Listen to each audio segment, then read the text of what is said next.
In this section, we are going to work on the topic of couples that you should avoid because they feed on you. Here, we are going to find four types of couples. Firstly, the mermaid couples. Secondly, the couples that absorb your energy. Thirdly, those that devour your heart. And fourthly, those that break your spirit. All of these couples are people who enter into a relationship with you with a great emotional burden, whether due to some childhood trauma or some problem in their psychoneural programming. Let's see the first case, that of the mermaid couples. They are those people who at first appear very seductive. They tempt you to be with them, but in practice, they live in an emotional abyss, as if they lived at the bottom of the ocean. What's their objective? Well, think with you into the abyss in which they live. What makes these people want to be by your side is not that they are attracted to you or that they have actually developed genuine feelings for you, but that they are actually dealing with their own loneliness. The abyss I speak of. So, to avoid feeling bad or feeling alone, what they do? They tempt you, they make you feel like the most special person in the world. And this is why you develop feelings for them.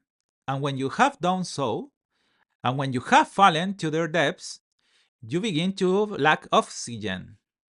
You will realize that at some point you no longer have your own life because your partner has made you fall into his abyss to feed on your existence, of your light, of your air, of your oxygen. Throughout these years, I have had many cases of people who succumbed precisely because of a mermaid type partner. I am not going to go into this topic in depth here, but the idea is always to think about whether you meet someone of this type. Let's see the second couple that fits on you, the one that absorbs your energy. These types of people are those who are always making a drama about everything. You will notice that when you enter a relationship of this type, you will feel that the energy you previously had has decreased. You will not have enough strength to work or to carry out your own activities. For what reason? Because the problems you face in your relationship are so big and without any justification that in this process you begin to use the energy that you would use to have a happy life in resolving the emotional conflicts that that person brings. Of course, conflicts exist in every relationship, but here I am talking about those people who transform very small events into dramas and discussions that last hours, days, weeks. You could have gone out with your friends to have a coffee, and for that person, it will mean that you are abandoning them. Or you could even be working, and that person is going to create some type of conflict as a way for you to keep an eye on him or her. This finds its origin in the way she or he was programmed. Probably, in his family, this person learned that he only received affection to the extent that there was some type of conflict. The reasons could be many. The key here is just to think about those couples who transformed everything into a drama. They didn't leave you alone. They didn't let you live in peace. Well, the question that arises is what led you to be with that type of person? And the answer is always the same. It has to do with the way we are programmed from our earliest childhood. Now, in the case of the third couple that fits on you, the decorators of your heart, we are talking about people who feed on your good feelings. They are those who have generally lost their innocence due to some childhood trauma and live to feed on the innocence of others. They tend to be very cynical people who don't believe in anything.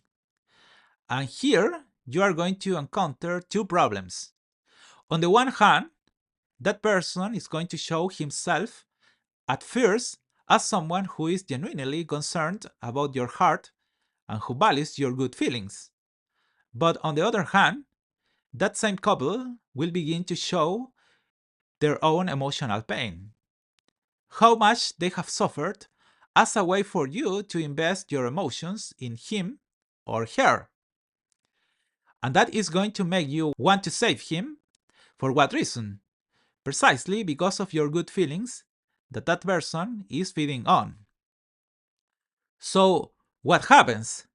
There comes a point at which that person has already consumed your innocence, everything he could want from you, and generates conflicts as a way for the relationship to end. It is always your fault for not having cared more about his feelings and emotions. And that's where your heart resents and begins to suffer because you don't understand how you could lose someone to whom you had given the best of your being. And there is the emotional trauma which I have to work on. Now, let's see the fourth couple that fits on you, which is the one that breaks your spirit. They are those people who make you lose the desire to live. By that way, by making you fall into such chaos that it leads you to believe that you have no meaning in life. They are those people who make you lose confidence and lead you to believe that your life is not meaningful. If you know this, they feed on your spirit because they tend to take everything great that you bring, the great life you lead, everything that amuses you, and they take it away from you. Here I talk about those people who see you shine, who see you happy, and who, on an unconscious and sometimes conscious level, feel that desire to take your light and feed on it. So, you are someone who has a fairly orderly life, you have a job, you enjoy your life, everything is in balance, and this person appears and slowly begins to break your spirit, your motivation, your desire to move forward in life. It is in the relationship itself where you will notice how, by being with that person, instead of focusing on your own achievements, you will become so involved in the relationship that you will leave aside what you want for yourself. They are those people who talk about us as a way to counteract your desire for personal improvement. In the end, you will reach a point where you will no longer do what you want, because you will believe that what you do has no meaning. You will fall down, and when that happens, that person is going to abandon you, with the consequence that everything you had won will be lost.